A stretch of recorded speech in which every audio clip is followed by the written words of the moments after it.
macaco lois, ou Ameranthropoides loisi, não oficial, era uma criatura estranha semelhante a um macaco morto a tiros pelo geólogo suíço François de Lois em 1917 na fronteira entre a Venezuela e a Colômbia. A criatura se assemelhava a um hominídeo. Não tinha cauda como a de um macaco, tinha 32 dentes e media entre 1,60 e 1,65 de altura.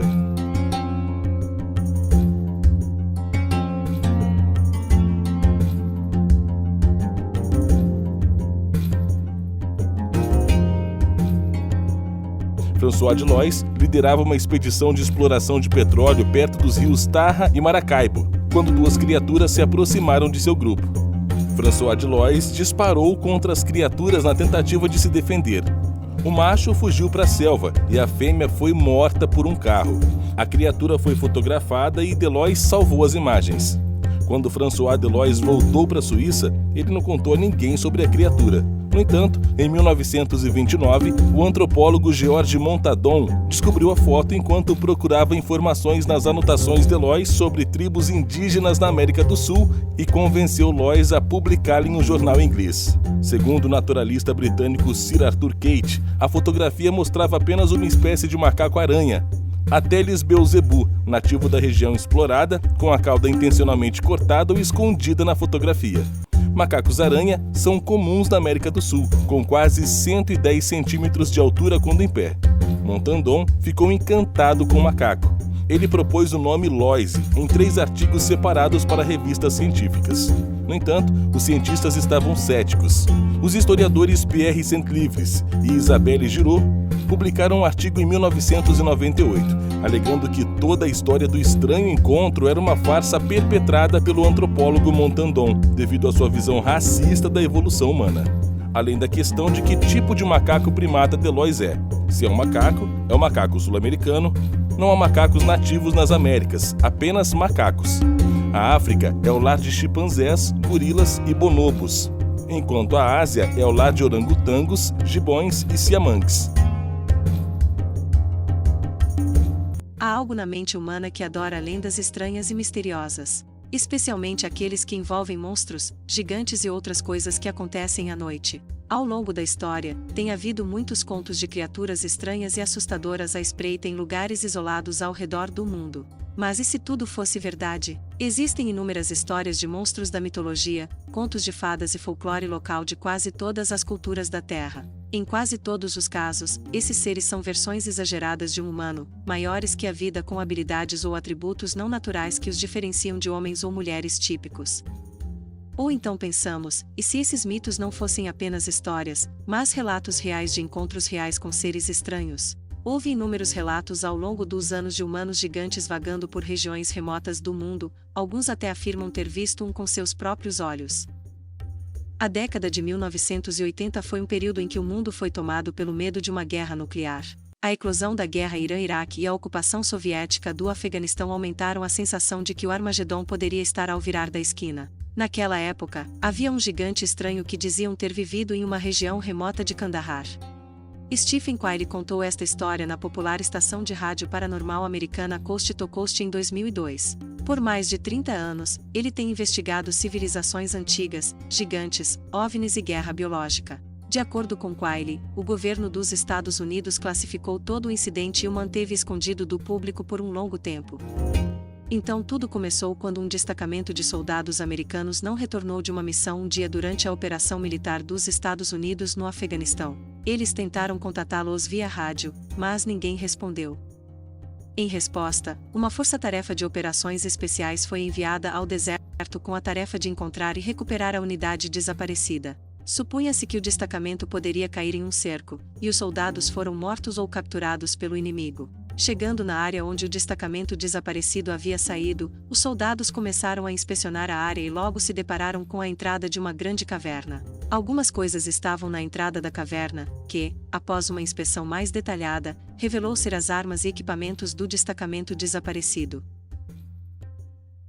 O grupo estava olhando cautelosamente ao redor da entrada da caverna, quando de repente uma pessoa gigantesca saltou, mais alta do que 2 pessoas comuns empilhadas uma em cima da outra. Era definitivamente um homem com uma barba ruiva. Ele gritou de raiva e correu para os soldados com os punhos. O mesmo recuou e começou a atirar no gigante.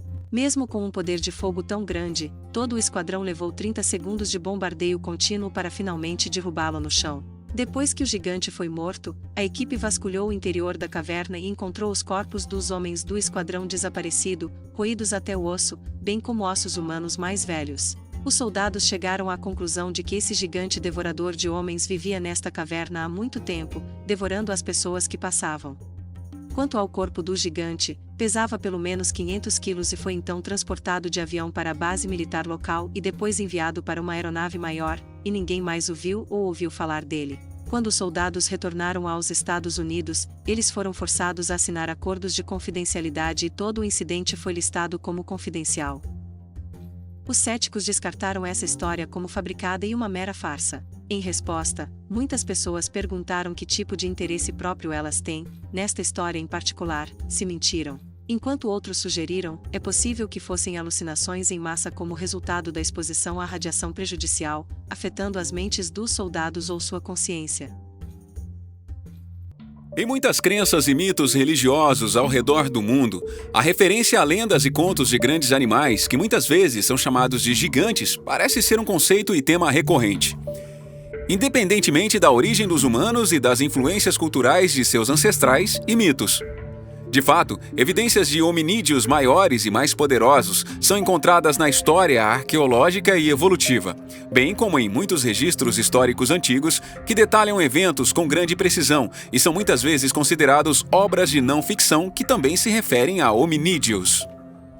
É interessante perceber, então, que não só há uma fartura de citações a animais gigantes, mas também parece haver evidências físicas e vestígios de grandes estruturas megalíticas criadas por supostos gigantes e civilizações antigas, muito antes da criação do que sabemos. O que seria de esperar, eles normalmente estavam disponíveis para serem criados pelos primeiros humanos e suas tecnologias limitadas.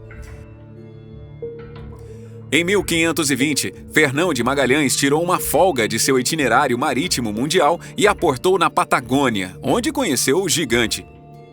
O homem conseguiu levar o gigante para uma pequena ilhota na costa onde o grande capitão esperava. A cena foi descrita por um erudito, Antônio Pigafetta, que manteve o diário de viagem que mais tarde se tornou a Jornada de Magalhães, a primeira jornada ao cosmo. Quando ele estava na nossa frente, ele começou a se maravilhar e recear, e ergueu um polegar, acreditando que viemos do céu. Ele era tão alto que o mais alto de nós era apenas até a cintura, e ele tinha uma voz profunda e ressonante. A Patagônia já foi um lugar habitado por gigantes que ofuscaram todos os europeus. Ok, talvez este não seja um teste perfeito. No entanto, o povo de Teruelche, que Magalhães conheceu, pode ser muito grande. Consequentemente, há alguma base real para esse mito.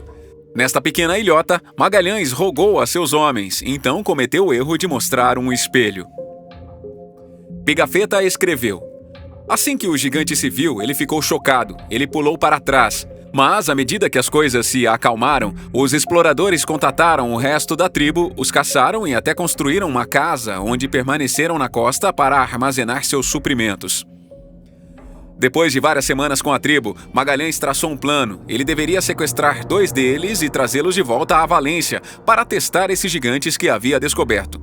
Mas teve que ser planejado habilmente, caso contrário, os gigantes teriam colocado nossos homens em apuros. E no curso da evolução, os ambientes podem exercer a mesma pressão sobre as pessoas. Consequentemente, os nativos da geleira da Patagônia, teoricamente, teriam crescido mais do que os povos indígenas da Europa. Em uma tentativa fraca de explicar algo sem realmente investigar o assunto, os céticos afirmam que o gigantismo é provavelmente a causa de muitos dos relatos dos gigantes na América. No entanto, eles nunca apresentaram evidências para tal afirmação. O gigantismo é tão raro que não há estatísticas sobre a incidência desse distúrbio hormonal. Menos de 100 casos de violência foram registrados na história dos Estados Unidos.